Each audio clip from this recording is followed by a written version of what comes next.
രാഗിണിയുടെ ആ ചോദ്യം കേട്ട് പേടിച്ച് ഗംഗാധരൻ പറയുകയാണ്, അവൻ എത്രയോ കാലമായി രാഗം നമ്മുടെ വീട്ടിൽ വന്നിട്ട്.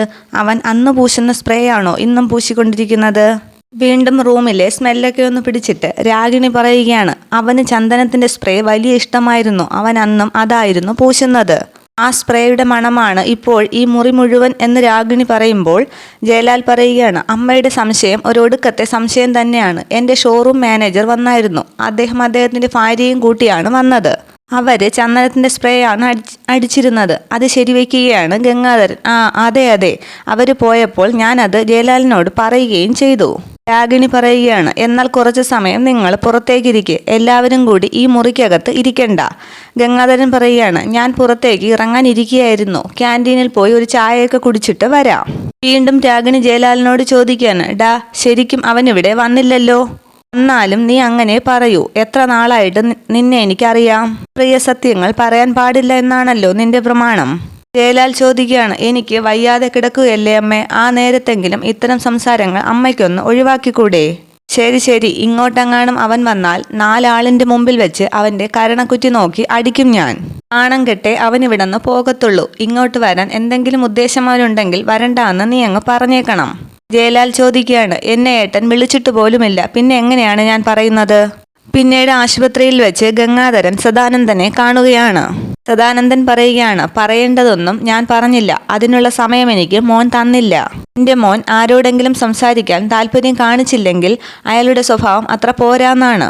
തിരിച്ചുകൊണ്ട് സദാനന്ദൻ ചോദിക്കുകയാണ്, എന്താ നിങ്ങളുടെ പേര് പറഞ്ഞത്? അതിന് മറുപടിയായി ഗംഗാധരൻ പറയുകയാണ്, എൻ്റെ പേര് നിങ്ങളോട് പറയേണ്ട കാര്യം ഇല്ല. പറഞ്ഞതുകൊണ്ട് പ്രത്യേകിച്ച് പ്രയോജനമൊന്നും ഇല്ല. എന്നാലും ഞാനതൊന്ന് അറിഞ്ഞിരിക്കുന്നത് നല്ലതല്ലേ? ദേഷ്യപ്പെട്ട് ഗംഗാധരൻ പറയുകയാണ്, അതത്ര നല്ലതാണെന്ന് തോന്നുന്നില്ല. നിങ്ങൾക്ക് നിങ്ങളുടെ മരുമകളാകാൻ പോകുന്ന പെൺകുട്ടിയെക്കുറിച്ച് ഒന്നും അറിയില്ല. അതിനുള്ള അവസരം ആരും ഒരുക്കിയില്ല എന്ന് വേണം കരുതാൻ. മോനാക്കുട്ടിയോട് പ്രേമമാണല്ലേ?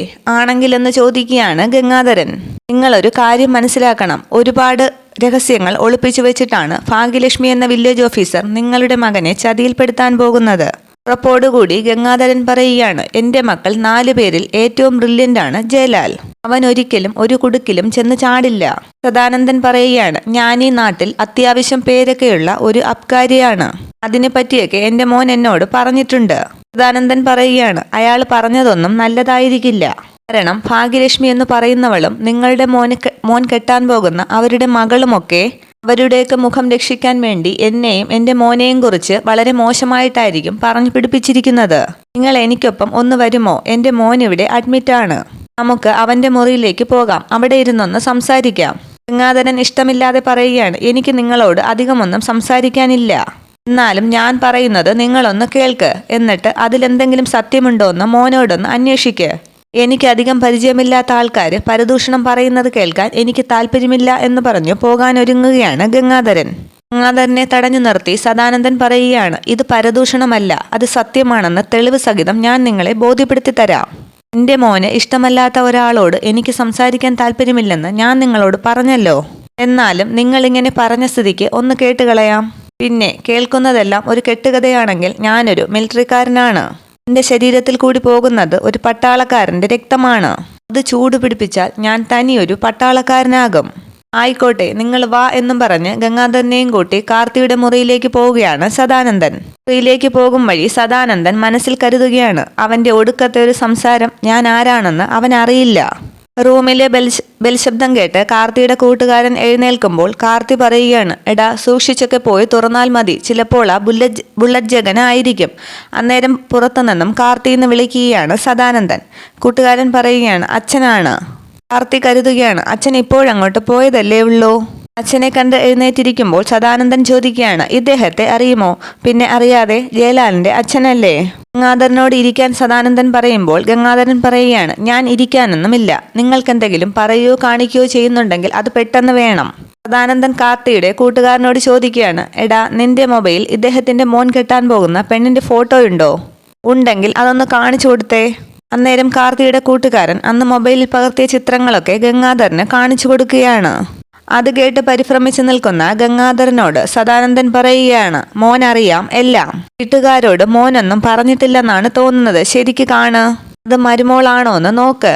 സദാനന്ദൻ ചോദിക്കുകയാണ്, അന്യപുരുഷന്മാരുമായി ചുറ്റിക്കറങ്ങി നടക്കുന്ന ഒരുത്തിയെ തന്നെ നിങ്ങളുടെ വീട്ടിന്റെ മരുമകളാക്കണോ? കൂട്ടുകാരനെ ചൂണ്ടി കാർത്തി പറയുകയാണ്, ദേ ഈ നിൽക്കുന്ന ഇവനോട് മാത്രമല്ല, അവൾക്ക് ഈ നാട്ടിലെ ഒരുപാട് പയ്യന്മാരുമായി കണക്ഷനുണ്ട്. സദാനന്ദൻ പറയുകയാണ്, അമ്മയുടെ സ്വഭാവം മക്കൾക്ക് പകർന്നു കിട്ടിയതാണ്. ഇവരുടെ അച്ഛനോട് ചോദിച്ചാൽ അറിയാം അമ്മയുടെ സ്വഭാവം എന്താണെന്ന്. ഒരു വീടിനകത്ത് രണ്ടുപേരെ പോലെയാണ് ഭാര്യയും ഭർത്താവും കഴിയുന്നത് എന്ന് വച്ചാൽ നാടുനീളെ കാമുകന്മാരുള്ള ഒരുത്തിക്ക് ഭർത്താവിന്റെ ആവശ്യം ഇല്ലല്ലോ. ഇതൊന്നും വകവയ്ക്കാതെ ഗംഗാധരൻ പറയുകയാണ്, അതൊരു നല്ല കുടുംബമാണ്. ആർത്തി ചോദിക്കുകയാണ്, എന്നിട്ടാണോ ഇതുപോലുള്ള ഫോട്ടോസ് മൊബൈലിൽ പതിഞ്ഞിരിക്കുന്നത്? ഇത് മോനെ ഞങ്ങൾ കാണിച്ചു, എന്നിട്ട് ഇതിനവൻ പുല്ലുവിലയാണ് തന്നത്. ഇവൾ ഒരുപാട് പേരെ വഞ്ചിച്ചതാണ്. അതുകൊണ്ട് നിങ്ങളുടെ മോനെ പോലെ ഒരു പയ്യൻ ഇവളുടെ ഭർത്താവായി വരരുതെന്ന് ഞങ്ങൾ ആഗ്രഹിക്കുന്നു. സ്വന്തം മോനെ കുഴിയിൽ ചാടിക്കണോടോ എന്ന് ചോദിക്കുകയാണ് സദാനന്ദൻ. ഗംഗാധരൻ മനസ്സിൽ കരുതുകയാണ്, ഇവന്മാരോട് ട്രാക്ക് മാറ്റി സംസാരിച്ചേ പറ്റൂ. എന്നിട്ട് ചിരിച്ച് ഗംഗാധരൻ പറയുകയാണ്, ഞങ്ങൾ അച്ഛനും മക്കളും വളരെ ഓപ്പണായിട്ട് സംസാരിക്കുന്ന കൂട്ടത്തിലാണ്. ഈ പെൺകുട്ടിയെ കല്യാണം കഴിക്കാൻ തീരുമാനിച്ചപ്പോൾ തന്നെ എൻ്റെ മോൻ ഇതെല്ലാം എന്നോട് പറഞ്ഞതാണ്. ഓ അത് ശരി, എന്നിട്ടും നിങ്ങൾ ഈ പെൺകുട്ടിയെ തന്നെ മരുമകളാക്കാൻ തീരുമാനിച്ചോ? അത് ഞാനല്ല തീരുമാനിച്ചത്, അവനാണ്. എൻ്റെ മക്കൾ എന്ത് തീരുമാനിക്കുന്നുവോ അവരോടൊപ്പമേ ഞാൻ നിൽക്കാറുള്ളൂ. അത് വേറൊന്നും കൊണ്ടല്ല, പ്രായത്തേക്കാൾ പക്വത കൂടുതലുള്ള കൂട്ടത്തിലാണ് എൻ്റെ ആൺമക്കൾ. സദാനന്ദൻ ചോദിക്കുകയാണ്, ഇതാണോ നിങ്ങളുടെ മോന്റെ പക്വത? ആർത്തി പറയുകയാണ്, എന്തായാലും ജയലാൽ കല്യാണം വേണ്ടെന്ന് തീരുമാനിച്ചല്ലോ, അത് നിങ്ങളുടെ ഭാഗ്യമാണെന്ന് വിചാരിച്ചാൽ മതി. സദാനന്ദൻ ചോദിക്കുകയാണ്, അല്ല ഇനി തീരുമാനത്തിൽ വല്ല മാറ്റവും ഉണ്ടോ? ഈ ബന്ധം വേണ്ടാന്ന് വെച്ചത് പെൺകുട്ടിക്കോ അവരുടെ കുടുംബത്തിനോ പേരുദോഷമുള്ളത് കൊണ്ടല്ല, മറിച്ച് ജീവന് ഭീഷണി ഉള്ളതുകൊണ്ടാണ്. ആർത്തി പറയുകയാണ്, നിങ്ങളുടെ മകന് എത്രയെത്ര നല്ല പെൺകുട്ടികളുടെ കിട്ടും? അതും നല്ല നല്ല കുടുംബങ്ങളിൽ നിന്ന്. വിവാദങ്ങളുടെ പുറകെ പോകുന്ന കുടുംബത്തിൽ നിന്നും പെണ്ണെടുക്കണമോ? സദാനന്ദൻ ചോദിക്കുകയാണ്, നിങ്ങൾക്ക് ഇവനെ തല്ലിയ ഒരുത്തനുണ്ട്, അവനെ അറിയുമോ? ബുള്ളറ്റ് ജഗനെ. എനിക്കറിയില്ല എന്ന് ഗംഗാധരൻ പറയുമ്പോൾ സദാനന്ദൻ പറയുകയാണ്, അറിയാലും ഇല്ലെങ്കിലും കൊള്ളാം. അവൻ ചിലപ്പോൾ നിങ്ങളെ വന്ന് ഭീഷണിപ്പെടുത്തും, അവളുമായി കല്യാണം നടത്തണമെന്ന് പറയും. പേടിച്ചിട്ട് കല്യാണം നടത്തിയാൽ ഒരു കുടുംബം അവിടെ തീരും. ഗംഗാധരൻ ചോദിക്കുകയാണ്, കല്യാണം വേണ്ടാന്ന് തീരുമാനിച്ച സ്ഥിതിക്ക് ഇനി അതിനെപ്പറ്റി സംസാരിക്കാതിരിക്കുന്നതല്ലേ നല്ലത്? ഇനിയിപ്പോ ആര് വന്ന് ഭീഷണിപ്പെടുത്തിയാലും എൻ്റെ മോന് ആ ബന്ധം വേണ്ട. പിന്നെ നിങ്ങളിപ്പോൾ കാണിച്ച ഈ ഫോട്ടോ ഉണ്ടല്ലോ, ഇത് എൻ്റെ വീട്ടിൽ എല്ലാവരും കണ്ടതാണ്, എൻ്റെ ഭാര്യ ഉൾപ്പെടെ എല്ലാവരും. അതൊന്നും ഞങ്ങൾക്ക് പ്രശ്നമല്ല. കല്യാണം വേണ്ടാന്ന് വെച്ചത് തടി കേടാകും എന്നുള്ള പേടി കൊണ്ടാണ്. ഗംഗാധരന്റെ ഈ സംഭാഷണത്തിൽ ചിരിച്ച് സന്തോഷിക്കുകയാണ് സദാനന്ദനും കാർത്തിയും. ഗംഗാധരൻ ചോദിക്കുകയാണ്, ഇനി വേറൊന്നുമില്ലല്ലോ, എങ്കിൽ ഞാൻ പൊയ്ക്കോട്ടെ? ആയിക്കോട്ടെ എന്ന് തലയാട്ടുകയാണ് കാർത്തി. ഗംഗാധരൻ പോയ ശേഷം പോയി വാതിലടക്കിടാന്ന് കാർത്തിയുടെ കൂട്ടുകാരനോട് പറയുകയാണ് സദാനന്ദൻ. ഇവനൊക്കെ ഏത് കുലത്തിൽ ജനിച്ചതാണോ എന്തോ? മോൻ കെട്ടാൻ പോകുന്ന പെണ്ണ് തെറ്റായ വഴിയിലൂടെയാണ് പോകുന്നതെന്നറിഞ്ഞിട്ടും അതൊന്നും കാര്യമാക്കാത്ത ഒരു തന്ത. ഇവനെയൊക്കെ തിരണ്ടിവാലുകൊണ്ട് അടിക്കണം. അങ്ങനെ സദാനന്ദൻ പറയുമ്പോൾ കാർത്തി ചോദിക്കുകയാണ്, ഇനി ഇവൻ ഇതൊക്കെ ജഗനെ അറിയിക്കുമോ? അവളെ കല്യാണം കഴിക്കണ്ടെന്ന് ജയലാൽ തീരുമാനിച്ചല്ലോ, പിന്നെന്താ? അതുകൊണ്ട് എന്തായാലും ഇവന്മാര് അവനോടൊന്നും ഇത് പോയി പറയാൻ പോകുന്നില്ല.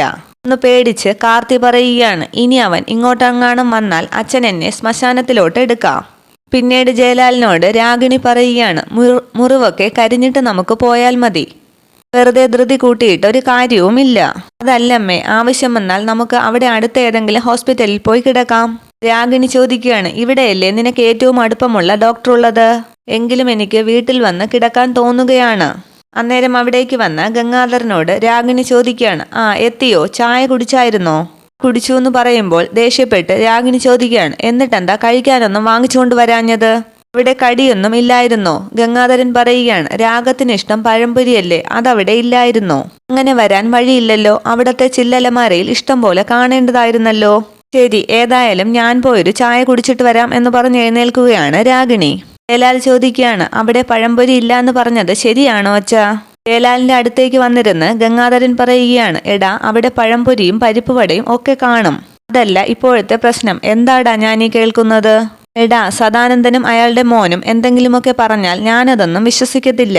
എന്നാൽ മൊബൈലിൽ ചില ഫോട്ടോസൊക്കെ കണ്ടാൽ വിശ്വസിക്കാതിരിക്കാൻ പറ്റുമോ? അന്നേരം ഒന്ന് പരിഭ്രമിക്കുകയാണ് ജയലാൽ. ഞാൻ പുറത്തേക്ക് പോയപ്പോൾ ആ സദാനന്ദനെ തടഞ്ഞു നിർത്തി അയാളുടെ മോന്റെ മുറിയിലേക്ക് കൂട്ടിക്കൊണ്ടുപോയി. എന്തൊക്കെയോ രഹസ്യങ്ങൾ പറയാനുണ്ടെന്ന് പറഞ്ഞപ്പോൾ വെറുതെ ഒന്ന് കേട്ടേക്കാമെന്ന് കരുതിയാണ് ഞാൻ അവിടേക്ക് പോയത്. ഇവിടെ ചെന്നപ്പോഴല്ലേ കാര്യങ്ങൾ എനിക്ക് മനസ്സിലായത്. നീ കെട്ടാൻ പോകുന്ന പെൺകുട്ടി കാഴ്ചയ്ക്ക് പാവമാണെന്ന് തോന്നുമെങ്കിലും അവൾ അത്രയ്ക്ക് നല്ലവളല്ലടാ. ജയലാൽ പറയുകയാണ്, എല്ലാം അറിഞ്ഞിട്ട് തന്നെയാണ് ഞാൻ ഡോക്ടർ ഇക്ബാലിനൊപ്പം പോയി പെണ്ണ് കണ്ടത്. നിനക്കെല്ലാം അറിയാമെന്ന് അവര് പറഞ്ഞു. ആ നേരത്ത് എനിക്കും എല്ലാം അറിയാമെന്ന് ഞാനങ്ങ് പറഞ്ഞു. ഇത് മാത്രവുമല്ല, നമ്മുടെ വീട്ടിൽ എല്ലാവർക്കും ഇതൊക്കെ അറിയാമെന്നും ഞാൻ പറഞ്ഞിട്ടുണ്ട്. നാളെ അവരിനി ഇത് വേറെ ആരോടും പറയരുത്. അതുകൊണ്ടാണ് ഞാൻ അന്നേരം അങ്ങനെ പറഞ്ഞത്.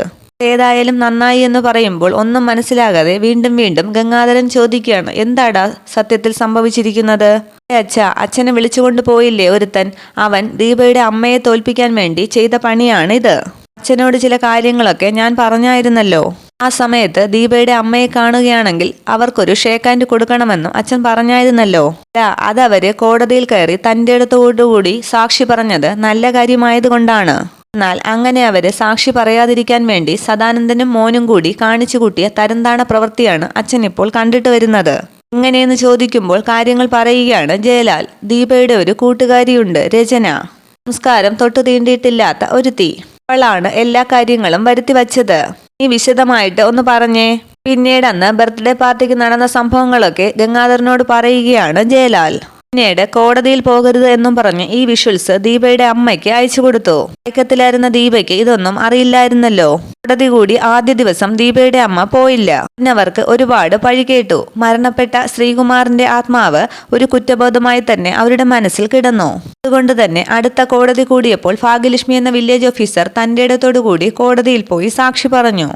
ഇപ്പോൾ ഹോസ്പിറ്റൽ മുറിയിൽ കിടന്നവൻ അകത്താവുകയും ചെയ്തു. ഇനി അവന്മാര് ക്ഷമിക്കുമോ?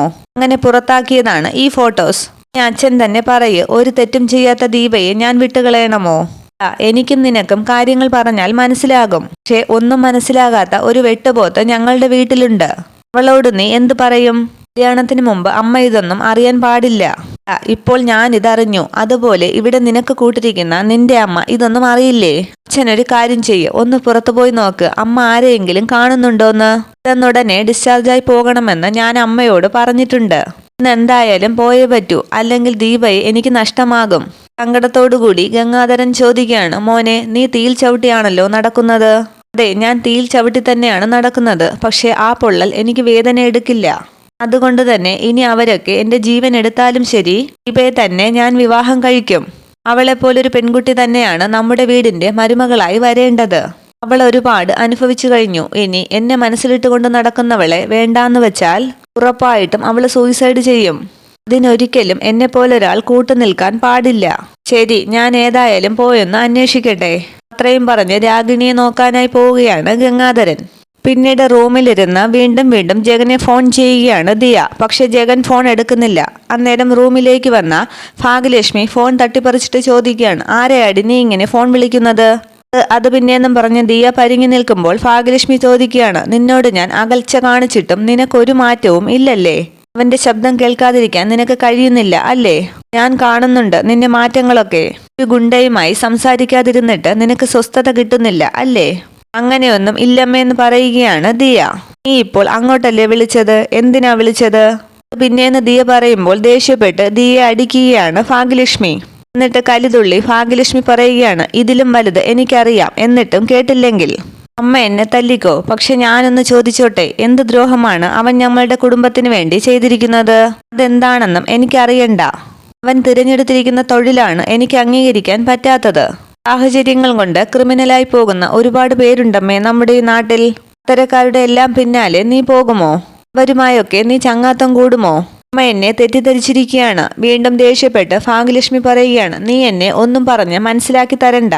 നീയും നിന്റെ അച്ഛനെ പോലെ നിയമം പഠിക്കുന്ന ഒരു കുട്ടിയാണ്. അതുകൊണ്ട് കാര്യങ്ങൾ വളച്ചൊടിക്കാൻ നിനക്ക് നന്നായിട്ട് അറിയാം. എനിക്ക് ആ കാര്യങ്ങളൊന്നും കേൾക്കണ്ട. ഞാനൊരു കാര്യം നിന്നോട് പറഞ്ഞു, അത് നീ അനുസരിക്കണം. എന്താ അമ്മയെ അനുസരിക്കുന്നത് ഒരു കുറച്ചിലെ തോന്നിയോ നിനക്ക്? പെൺകുട്ടിയുടെ കല്യാണം ഇവിടെ നടക്കാൻ പോവുകയാണ്. അത് നടക്കുമോ മുടങ്ങുമോ എന്നൊന്നും അറിയില്ല. ആ നേരത്താണ് കുടുംബത്തിന്റെ പേര് കളയാനായിട്ട് അടുത്തവള് തുനിഞ്ഞിറങ്ങിയിരിക്കുന്നത്. അതിനൊക്കെ ഇതൊരു തമാശയാണ്. കുടുംബത്തിൽ പിറന്ന പെൺകുട്ടികളൊക്കെ വലയിലാക്കിയിട്ട് ഒരു സമയം കഴിയുമ്പോൾ അവനൊക്കെ അങ്ങ് കളഞ്ഞിട്ട് പോകും. കരഞ്ഞുകൊണ്ട് ദിയ ചോദിക്കുകയാണ്, ഞാൻ അങ്ങനെ ഒരു വലയിൽ പോയി വീഴുമോ അമ്മേ? ഉറപ്പായിട്ടും വീഴും. പെൺകുട്ടികൾ സ്നേഹിച്ചു തുടങ്ങിയാൽ പിന്നെ അവരുടെ മനസ്സ് ദുർബലമായിട്ട് മാറും. പിന്നെ കണ്ണു കാണാതെ ഒരു പോക്കാണ്. ആ നേരത്തവർ എന്തു പറഞ്ഞാലും അനുസരിക്കില്ല. എനിക്ക് പേടിയുണ്ട് നിന്നെ. കാരണം ഇന്ന് വരെ ഒരാണിന്റെ പിന്നാലെ നീ പോയിട്ടില്ല. ആണിനെ കുറിച്ചും നീ നല്ലത് പറഞ്ഞിട്ടില്ല. എന്നാലിവിടെ ബുള്ളറ്റ് ജഗൻ എന്ന് കേട്ടാൽ നിനക്ക് ആരാധനയാണ് എനിക്ക് പേടി. അമ്മ ഭയക്കുന്നത് പോലൊന്നും സംഭവിക്കില്ലമ്മേ എന്ന് പറയുമ്പോൾ ദിയയ്ക്ക് നേരെ കൈ ചൂണ്ടി ഭാഗ്യലക്ഷ്മി പറയുകയാണ്, മിണ്ടരുത്. ഈ വിഷയത്തിൽ നീ എന്നോട് തർക്കിക്കുകയും ചെയ്യരുത്. നിന്റെ പ്രായത്തിലുള്ള പെൺകുട്ടികളുടെ മനസ്സെന്താണെന്ന് എനിക്കറിയാം. ഏതായാലും ഒരു ഗുണ്ട എത്ര നല്ലവനായാലും ശരി, അവനുമായി എന്റെ മോള് കൂട്ടുകൂടുന്നത് എനിക്കിഷ്ടമല്ല. ഇനി നീ അവനുമായിട്ട് കണ്ടെന്നോ സംസാരിച്ചെന്നോ ഞാൻ അറിഞ്ഞാൽ അമ്മയും മകളും തമ്മിൽ ഇനി ഒരിക്കലും സംസാരിച്ചെന്ന് വരില്ല. അമ്മയേക്കാൾ വലുത് നിനക്കവനാണെങ്കിൽ നീ അവനെ കണ്ടോ, അവനുമായിട്ട് കൂട്ടുകൂടി നടന്നോ. അത്രയും പറഞ്ഞ് ദിയയുടെ ഫോൺ കട്ടിലേക്ക് എറിഞ്ഞ് അവിടെ നിന്നും പോവുകയാണ് ഭാഗ്യലക്ഷ്മി. ഇത്രയുമാണ് ഇന്നത്തെ എപ്പിസോഡ് വിശേഷങ്ങൾ. Okay, thank you.